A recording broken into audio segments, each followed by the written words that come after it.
So magandang umaga mga insan. Ito na yung ginagawa namin dito ngayong araw. Update ko po kayo sa ginagawa namin. So bali ito, naglalagay na po ng aging yung aking partner ngayon. Ang aking partner ko, Best. Ano naman dito, Best? Si Marvin. Nalagyan niya na ng aging yung mga loob natin. Yan. Kasi nakaraan wala pang mga aging yan. Ngayon nakapag-aging na tayo dyan. Nakalibot na tayo. Lahat yan, nalagyan niya yung loob, yung mga wala.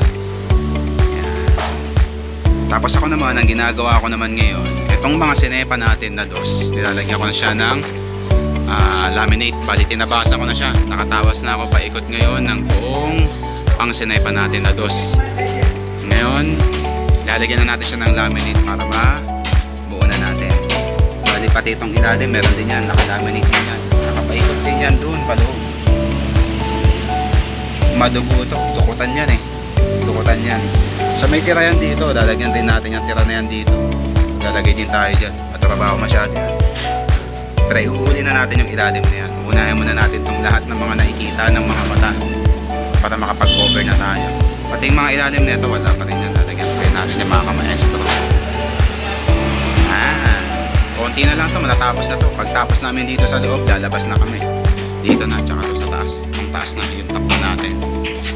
So bali ngayong araw, hopefully matapos namin to. Tapos naman yan, kasi 2 days ako hindi nakagawa. Gawa ng may duty yung misis ko eh. Kaya ngayon, yung 2 days na hindi ko pinasok, hahabulin namin ngayon. Ayan na lang naman yung natitirang na laminate natin sa loob. Pero matrabaho pa rin yan. Tapos yung drawer natin, naiwan pa yung drawer natin, huli na natin gagawin yan. Pero nakagawa na ako yun na ano natin, yun na yung ating kahon. Adjust na lang natin yan kasi medyo masikip. Pumikit pala ako dun sa ilalim, nakita ko kanina yung paglagay ko nung aking pang suporta sa likod. Pumikit pala ako dyan, kaya medyo siya sumikip. Babawas na lang tayo dyan ulit.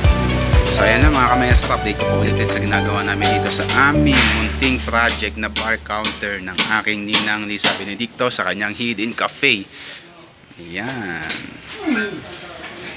Alright.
Chad Mastro.